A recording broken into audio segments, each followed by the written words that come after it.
প্রিয় দর্শক, আপনাদের সকলকে শুভেচ্ছা, সাদর আমন্ত্রণ। চ্যানেল আর পর্দায় দেখছেন নিয়মিত আয়োজন ফ্রেশ প্রিমিয়াম টি তারকাকথন। আজ তারকাকথনের শেষ একটি পর্ব, যেখানে সুর আর শব্দ মিলবে একই বাঁধনে। আছেন আমাদের সাথে একজন সুরের সাধনা করেন, যিনি সুর দিয়ে আপনাদের হৃদয় জয় করেছেন অনেকটা সময় ধরে। ভীষণ সুন্দর করে কথা বলেন এবং বহুমুখী কাজের সাথে নিজের জীবনকে জড়িয়েছেন, যার জীবনাদর্শ বিভিন্ন সময় বিভিন্নভাবে আমরা শুনেছি এবং আমাদেরকে অনুপ্রাণিত করেছে, আলোকিত করেছে। এবং সেই সাথে আছেন একজন কবিতার মানুষ, যিনি কবিতার কথায় যে গভীরতা রয়েছে, সেই গভীরতম অনুভূতি আমাদের হৃদয়ে পৌঁছে দিয়েছেন। তাই বলতেই পারি যে আজকে সুর এবং কবিতা এবং গান সব কিছু মিলেমিশে একাকার হতে চলেছে আজকের পর্বে। যারা আছেন শুরুতে তাদের সাথে পরিচয় করে। আমাদের সাথে আছেন সঙ্গীত শিল্পী স্বপ্নীল সজীব। শুভ দুপুর। শুভ দুপুর। এবং আমাদের সাথে আছেন আবৃত্তি শিল্পী সামিউল ইসলাম পোলাক। শুভ দুপুর। শুভ দুপুর। শুভেচ্ছা দুজনকে। Thank you. ফ্রেশ লাগছে অনেক দুজনকে। খুব ভালো লাগছে, কারণ চ্যানেল আই তারকাকথন মানেই প্রাণের জায়গা। অনেক দিন পর আসার পর এই জায়গাটিতে এসে মনে হচ্ছে যে পরিবারের কাছে ফিরে এসেছি। সত্যি, আর অনেকদিন পর পেয়ে আপনাদের ভীষণ ভালো লাগছে। এবং গল্প এখানে শুরু হওয়ার আগে আসলে মেকআপ রুমে আমরা এক রাশ কথা বলে ফেলেছি, তাও মনে হচ্ছে এখন অনেক কিছু জানার বাকি রয়ে গেছে। স্বপ্নীল সজীব, এতদিন পর কেন পেলাম, কি কারণ? বিশেষ কিছু কারণ ছিল, কারণ আমি প্রায় 1 বছরের মতো দেশের বাইরে ছিলাম। দুটো ইউনিভার্সিটির সাথে কাজ করেছি। আমি আমেরিকাতে ছিলাম এবং আমি খুব ভালো আরেকটি কাজ করেছি জাতিসংঘের সাথে। এই কাজের জন্যই আসলে থাকা ছিল। যেমন আমার প্রথম কাজটি ছিল ইউনিভার্সিটি অফ ইলিনয় শিকাগোতে, যেখানে রবীন্দ্রনাথের ছেলে পড়তো এবং রবীন্দ্রনাথের একটা বাড়ি আছে ওখানে, এটা অনেকেই জানে না। সেই বাড়িটিকে ঘিরে 3 দিনের একটি মহা উৎসব হয়েছে ইউনিভার্সিটি অফ ইলিনয়। সেখানে আমি গেস্ট লেকচারার হিসেবে গিয়েছিলাম এবং পারফরমেন্স করতে গিয়েছিলাম।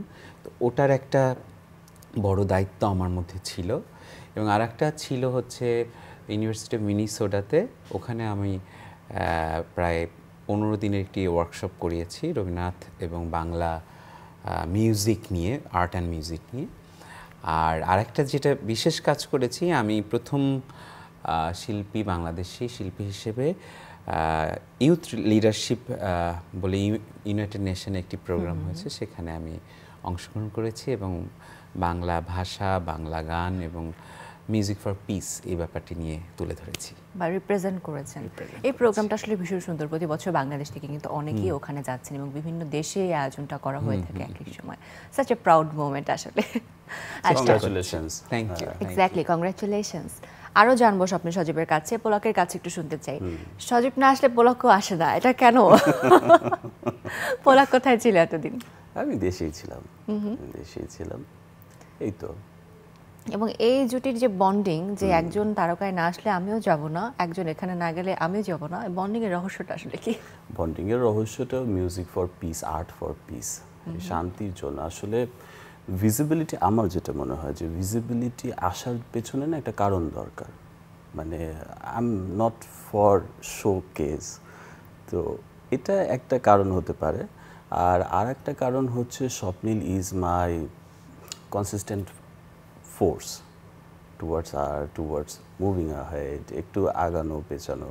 So he always inspires me to go ahead, okay, make some appearances. আর চ্যানেল আই তো সবসময় বিশেষ আয়োজনগুলোতে ডাকেন, আমি অবশ্যই পার্টিসিপেট করি।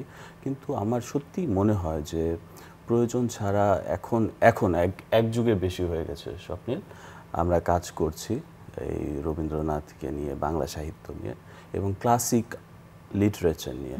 তো আমার মনে হয় যে এখন একটু রেস্ট্রেইন থাকা উচিত। বাহ, স্বপ্নীল কি বলবে এই বিষয়ে, যে দুজনের বন্ডিংটার যে একটা ম্যাজিক? আমি তো প্রতিদিন কোথাও না কোথাও যেতে ভালোবাসি। আমার কাছে কোনো মানে লুকায়িত করার কোনো সুযোগ নেই, কিন্তু অবশ্যই এটা তো আমাদের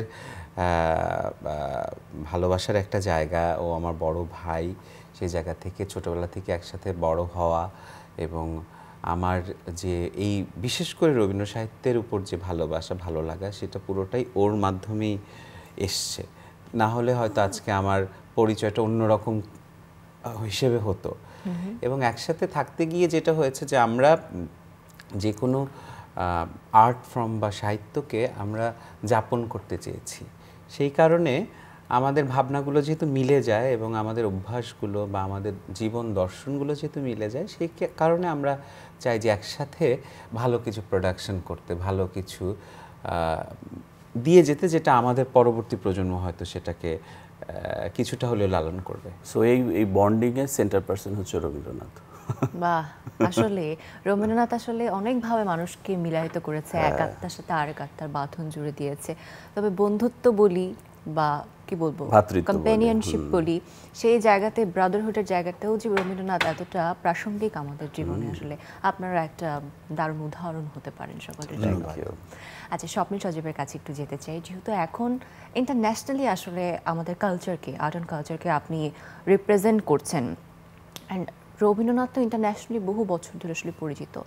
আমি একটু অনেক শুরু থেকে জানতে চাই যে, যেহেতু আমি জানি দুজনই মফস্বলে বেড়ে উঠেছেন, ফরিদপুর আমার নিজের শহর, তো খুব ছোট্ট একটা শহর, অল্প কিছু মানুষ, এমন জায়গায় বেড়ে উঠে আর্ট অ্যান্ড কালচারটাকে আসলে কিভাবে আপনি নিজের জীবনে অ্যাডাপ্ট করেছেন, আসলে এই পর্যায়ে পৌঁছানো সম্ভব হয়েছে? আমি খুব লাকি যে আমার নানা তিনি একজন বিশিষ্ট কবি আনোয়ার করিম।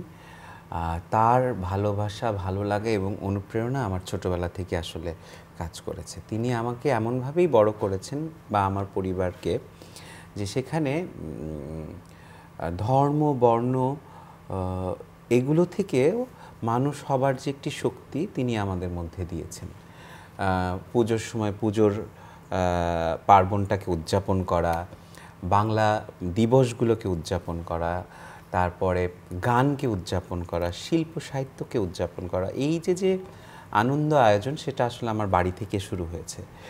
এই কারণে না আমার কাছে কখনোই পৃথিবীটা ছোট মনে হয়নি, কারণ আমার বাড়ির অবয়বটাই অনেক বড় ছিল। এবং আমাদের বাড়িতে আমি অনেক ছোটবেলায় মানে এমন কিংবদন্তি শিল্পী, কবি, সাহিত্যিকরা যেতেন যে তাদেরকে দেখাটাও অনেক ভাগ্যের ব্যাপার। মানে আমি একেবারে ছোটবেলা আব্দুল জব্বার সাহেবের কোলে বসে ছবি তুলেছি।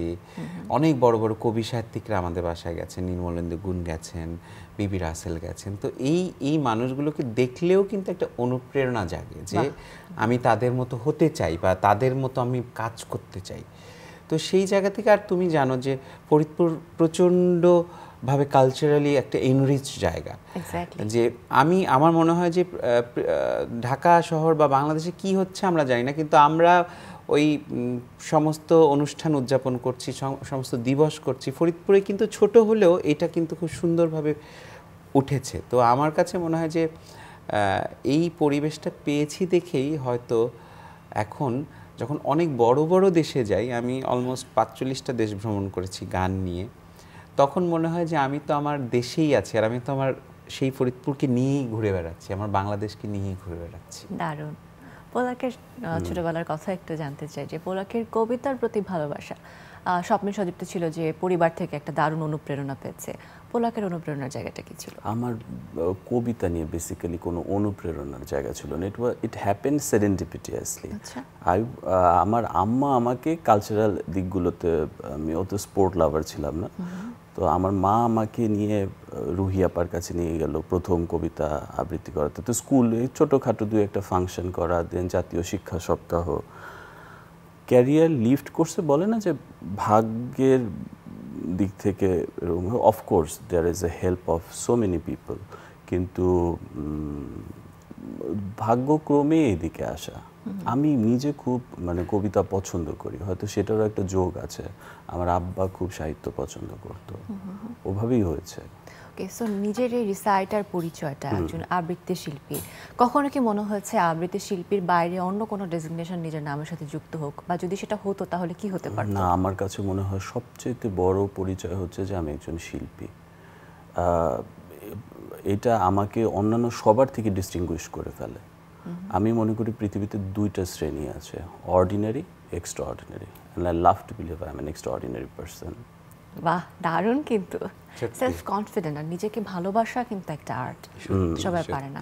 আচ্ছা, স্বপ্নিল সজীব নিজেকে কতটুকু ভালোবাসে? আমি আমাকে অনেক ভালোবাসি, কিন্তু আমি আমাকে অনেক ভালোবাসি। সবাই সবাইকে প্রথম সব থেকে বেশি ভালোবাসা হয়তো, কিন্তু আমি যখন বেশ কিছুদিন বাইরে ছিলাম, তখন আমি আমার দেশকে অনেক মিস করেছি। তখন আমার মনে হয়েছে যে আমি আমার দেশ, আমার ছোট্ট বাড়ি যেখানে আমি থাকি ঢাকাতে, বা আমার ফরিদপুর, বা আমার পুরো গ্রাউন্ডটা যেখানে আমি বড় হয়েছি, যাদের সাথে কাজ করেছি, এই মানুষগুলোকে আবার ফিরে ফিরে দেখতে পারতাম, সেই জীবনে ফিরে আসতে পারতাম। কারণ আমরা একটা জায়গা তো আসলে আমাদের নিজের হয়ে যায়।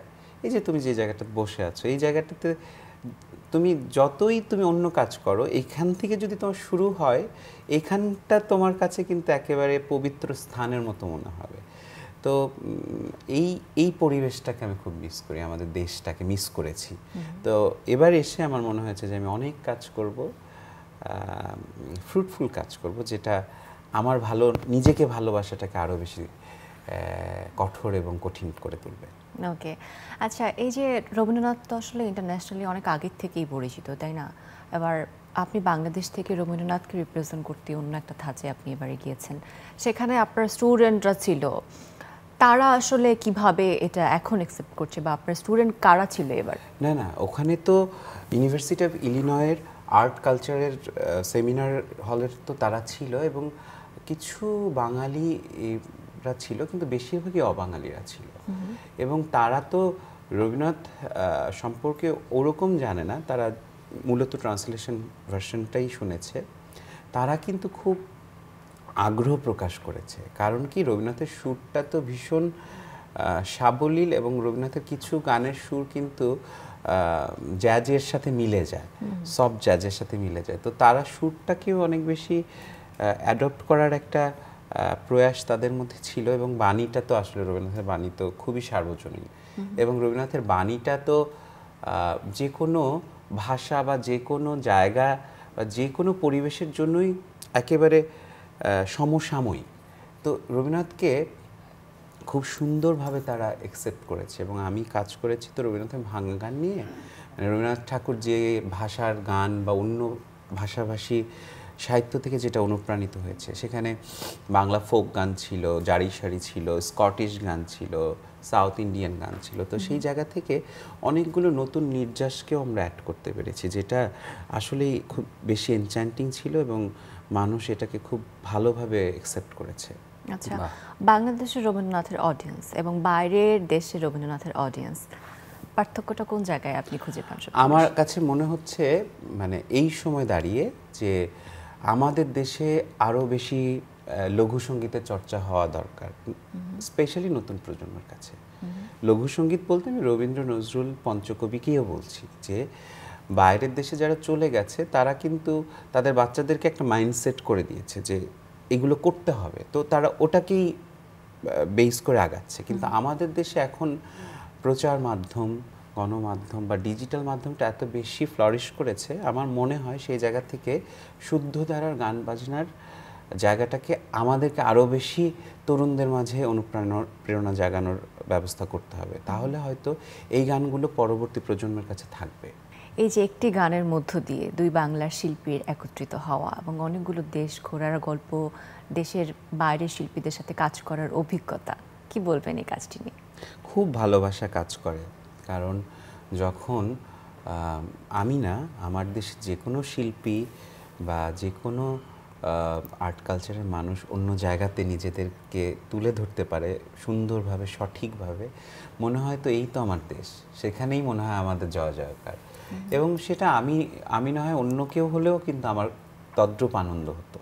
কারণ আমার কাছে এখন মনে হয় যে জীবনটা খুব ছোট, এটাকে সুন্দরভাবে উদযাপন করা উচিত, এবং সঠিকভাবে আমাদের এই শিল্প সাহিত্যের জায়গাটাকে যদি আমরা সংরক্ষণ বা ছড়িয়ে দিতে পারি, তখন মনে হবে যে এটা আমাদের সংগ্রামের জয়।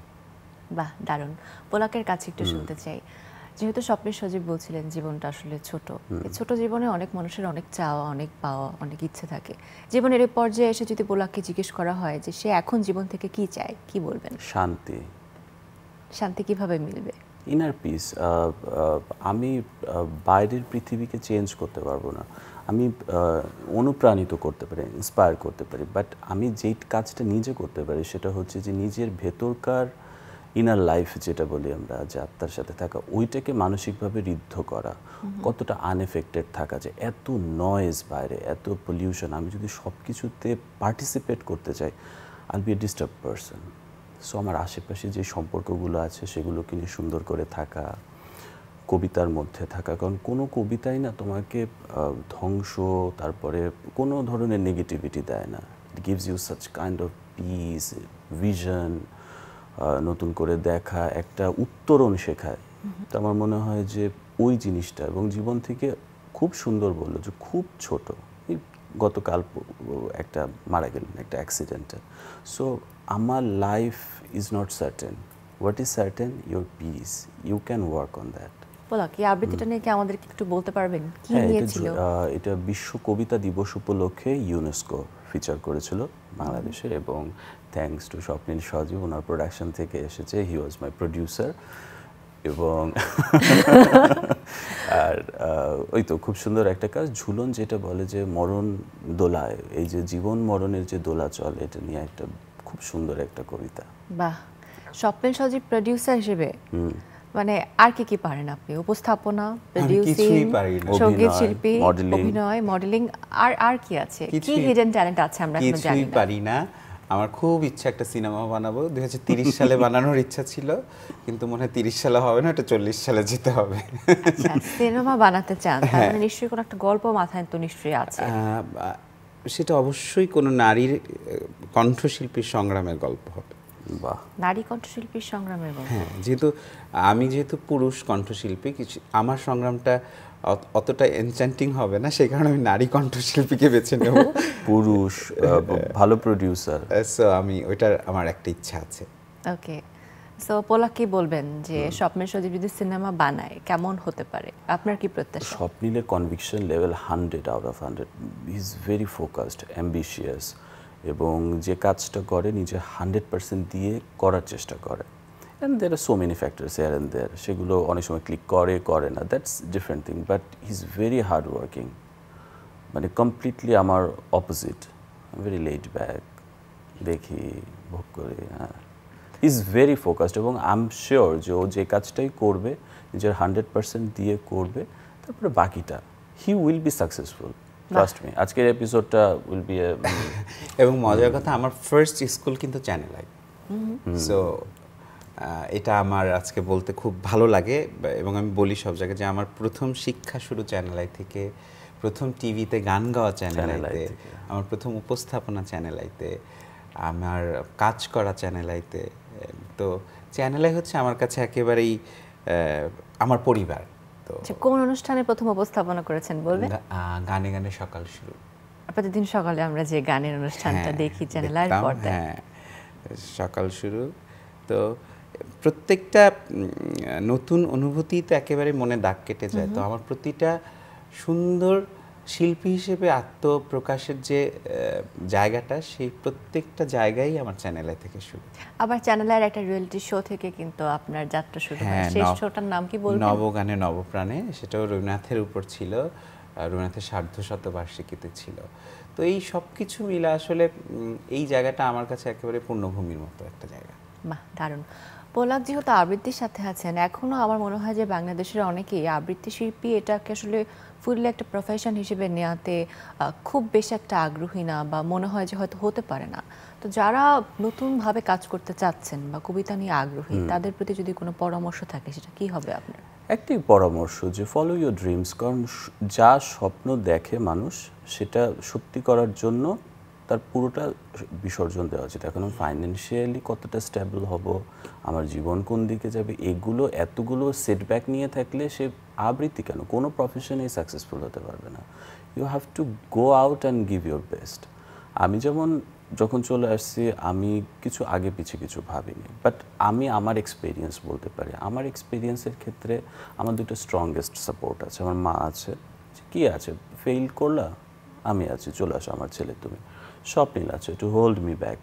সো আমি খুব প্রিভিলেজড ব্যাকগ্রাউন্ড থেকে আসি, আমার মতো সবারটা হবে না, কিন্তু আমার মনে হয় যে স্বপ্নীলও অ্যাগ্রি করবে যে কেউ যদি কোনো স্বপ্ন দেখে, লেট অ্যালোন আবৃত্তি, যে কোনো কিছু কর্পোরেট থেকে শুরু করে মেডিসিন থেকে, ডাক্তারিতে কোনো কম্পিটিশন নেই, আমরা দেখি না ইঞ্জিনিয়ার, কত ইঞ্জিনিয়ার প্রাইভেট ইউনিভার্সিটি থেকে বের হচ্ছে, তো all are jobless now.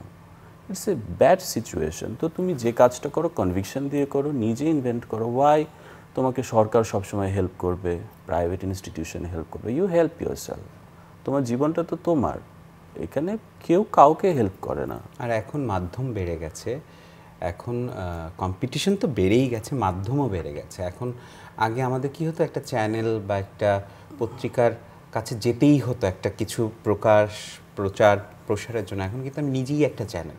So আমি যদি নিজেকে নিজে ঋদ্ধ করি, আর আমার কন্টেন্ট ওয়ার্ডটা আমার অত ভালো লাগে না, আমার কাজটাকে যদি আমি তুলে ধরতে পারি সঠিকভাবে সঠিক সময়, আমার মনে হয় সে কাজ করতে পারবে যে কোনো মাধ্যমে, যে কোনো আর্ট ফর্ম নিয়ে।